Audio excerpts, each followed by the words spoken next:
तो हम पाते हैं सबसे पहले हम फंडामेंटल राइट्स की बात करेंगे, डीपीएसपी की बात करेंगे और अपने एफडी यानी कि फंडामेंटल ड्यूटीज की बात करेंगे।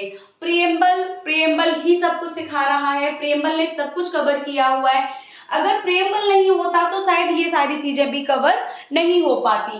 प्रियम्बल ही हमें ये सारी चीजें निकाल करके देता है और बताता है कि we the people of India having solemnly resolved our constitution, इस बात को कहते हुए वो बार बार फोकस कराता है हमारा वी द पीपल, हम भारत के लोग, ये वाली बात कह करके हमें बताता है कि हमने किस तरीके से ब्रिटिशर्स से अपनी आजादी को पाया और उसके बाद हमने किस रिदम में अपना कॉन्स्टिट्यूशन फ्रेम किया। उस वक्त कौन से एक्ट आए, किस तरीके से फ्रेम होकर के कॉन्स्टिट्यूशन बनकर तैयार हुआ। हम फंडामेंटल राइट्स की बात करते हैं, जहां पर सबसे ज्यादा इंपॉर्टेंट टॉपिक जो होता है वो राइट टू रिलीजन आता है। क्योंकि देखिए कोई भी मुद्दा होता है हमारे देश में, कोई भी इवेंट हो जाए, कुछ भी हो जाए, लोग अपने आप को जरा सी देर में छोटे छोटे बातों पर अपने रिलीजन के साथ डिवाइड कर लेते हैं। We are Muslims, we are Hindus, we are Christians and we are Persians, ऐसे बोल करके वो अपनी एक कम्युनिटी बना लेते हैं। जबकि कॉन्स्टिट्यूशन ऑफ इंडिया आपको किसी भी अपने से नहीं कहता कि इस स्टेट का ये रिलीजन है या मेरे देश का ये रिलीजन है। वो कहता है कि हम क्या हैं, हम सेक्युलर हैं, सेक्युलर हैं। जिस सेक्युलरिज्म की हम बात करते हैं, जिस सेक्युलर वर्ल्ड को हम लेकर के आते हैं, वो हमने अपने प्रीएम्बल में ऐड किया। कुछ जब हमने देखा कि हमारी कंट्री में जब कॉन्स्टिट्यूशन बनकर तैयार हुआ और केसेस आने लगे कि लोग डिमांड कर रहे हैं कि आप हमारे स्टेट को किसका नाम दीजिए, कि किसी रिलीजन के साथ इसे ज्वाइन कीजिए, कि ये इस रिलीजन के नाम से हमारे स्टेट को जाना जाए।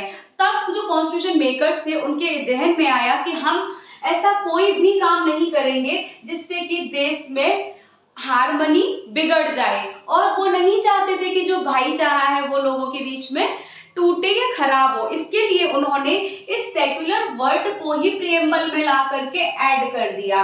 यानी जब आप प्रीएम्बल में किसी भी तरीके से किसी वर्ड को लेकर ऐड करेंगे या उसको रिमूव करेंगे, उसके लिए आपको कहाँ जाना पड़ेगा, अपने कॉन्स्टिट्यूशन में आर्टिकल 368 जो आपसे कहता है कि आप अमेंडमेंट ऑफ द कॉन्स्टिट्यूशन कर सकते हैं। यानी कि अगर कोई बदलाव चाहते हैं तो आप अपने कॉन्स्टिट्यूशन में कर सकते हैं, लेकिन उसका एक प्रोसेस होना चाहिए। इस तरीके से आप देखेंगे कि प्रीएम्बल में कुछ अमेंडमेंट्स हुए और वो किस तरीके से अमेंडमेंट होते हैं वो हम आगे चर्चा करेंगे।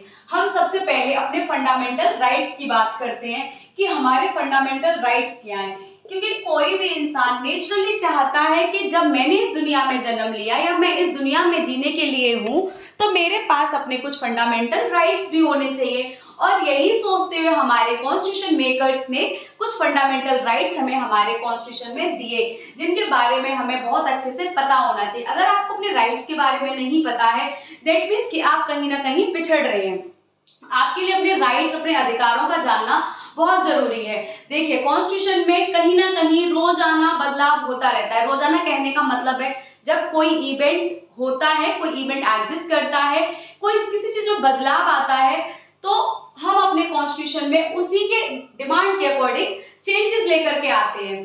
जिस वक्त 1947 से लेके 1950 वाला जो टाइम है, यानी कि हमने 26 जनवरी 1950 को अपने कॉन्स्टिट्यूशन को बनाकर तैयार करके इसको एप्लीकेबल किया, और हमने देखा कि इतने टाइम से लेकर के आज 2024 तक देश में न जाने कितने बदलाव हुए, और उन बदलावों के पीछे क्या मंशा रही लोगों की, या वो सारे चेंजेस क्यों आते हैं।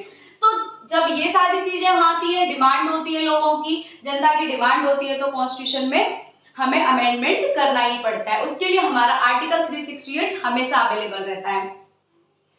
अब देखिए हम फंडामेंटल राइट्स की बात कर रहे हैं कि हम अपने फंडामेंटल राइट्स को जानना इतना जरूरी क्यों है, जिसे मैं एफआर से डिनोट करूंगी।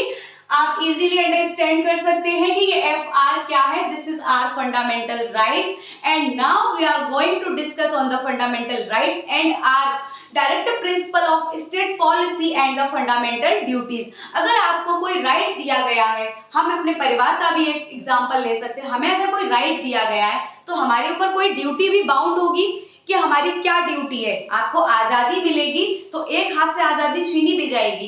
कहने का मतलब है अगर आपको अपने राइट्स प्रोवाइड किए तो आपको आगे अपनी कुछ ड्यूटीज को भी निभाना होगा। देखिए फंडामेंटल राइट्स की बात करते हैं, हमारा आर्टिकल 14 to 18 हमें राइट टू इक्वलिटी की बात कराता है।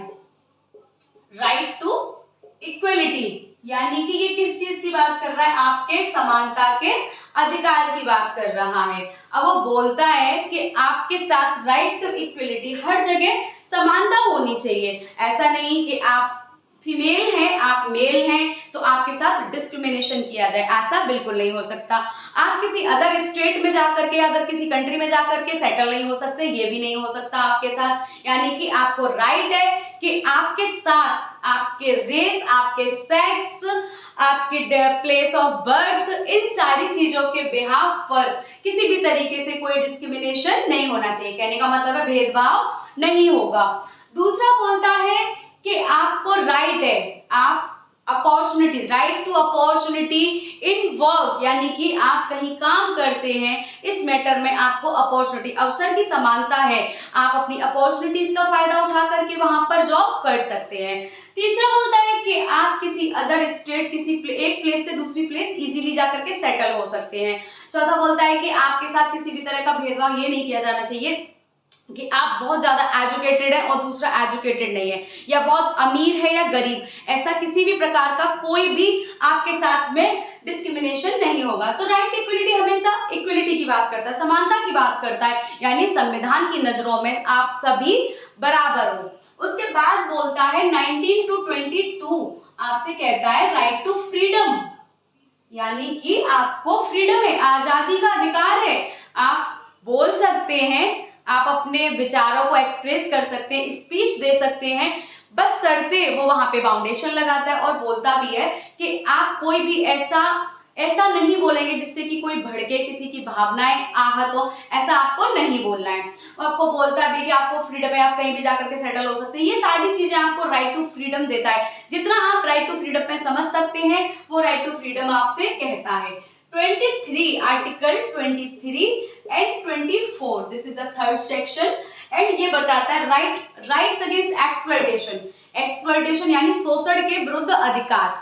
आपके साथ किसी भी प्रकार का एक्सप्लॉयटेशन नहीं हो सकता। फॉर एग्जाम्पल 46 to 14 ईयर्स तक का जो बच्चा है वो चाइल्ड लेबर नहीं हो सकता, वो किसी फैक्ट्री में जाकर के काम नहीं कर सकता, किसी हैजार्डस प्लेस यानी कि जो उसके लिए खतरनाक है ऐसी किसी जगह पर काम नहीं करेगा।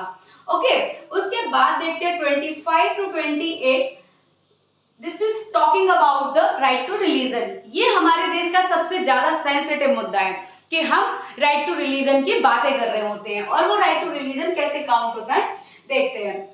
पहली बार आपको राइट टू रिलीजन दिया कॉन्स्टिट्यूशन, उसने बोला कि आप किसी भी धर्म को फॉलो कर सकते हैं, बहुत अच्छी बात है। आप उसको प्रोपेगेट कर सकते हैं, आप उसको मनाइए, आप उसको फॉलो अप कर सकते हैं, आप जिस रिलीजन को फॉलो करते हैं उसके लिए फंडिंग कर सकते हैं, आप उसके लिए टैक्स पे कर सकते हैं, आप इस बिहाफ पर कोई इंस्टीट्यूशन खोल सकते हैं, तो आपके ऊपर कोई बाउंडेशन नहीं है। ये राइट टू रिलीजन है। आगे बढ़ते हैं 29 एंड 30। ये किसके बारे में है? Right to equality, right to freedom, right against exploitation, right to religion and right to constitutional. Article 29, 30। Article 32 कहता है राइट टू कॉन्स्टिट्यूशनल रेमेडीज। जिस राइट टू कॉन्स्टिट्यूशनल रेमेडीज की हम बात करते हैं उसको डॉक्टर भीमराव अंबेडकर, जो हमारे फ्रेमर ऑफ द कॉन्स्टिट्यूशन थे,